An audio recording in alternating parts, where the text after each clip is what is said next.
Hi foodies, we saw Dr. Hana Kahleova from PCRM, Physicians Committee for Responsible Medicine, in 2 presentations this weekend. These are some of the things that we took away from her presentation.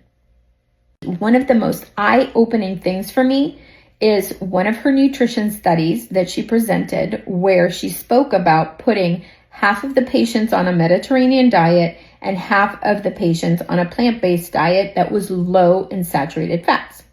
They were comparing to see if both studies would lose weight. The plant-based diet persons on the plant-based diet lost more weight than the Mediterranean diet patients, and they reversed markers of health like high cholesterol, blood pressure, A1C improving, losing more pounds than on the Mediterranean diet. And on the Mediterranean diet, one of the surprising things is that the markers were not reversed.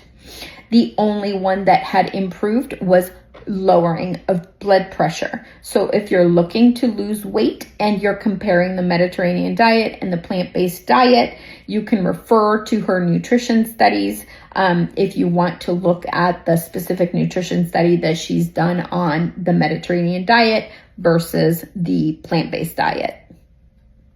We did a randomized clinical trial where the participants tried both. For 16 weeks, they were doing a Mediterranean diet or a low-fat vegan diet, and then they switched for another 16 weeks to the opposite dietary intervention.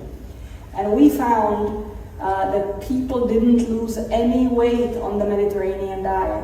I know that this may be disappointing to many people, but for people who need to lose weight, the Mediterranean diet is not the solution. But people are reliably losing weight on the vegan diet, roughly a pound a week. While it may seem kind of slow to some people, you may think, well, if I do such a great change in my diet and I lose only 1 pound a week. Well, think more about long-term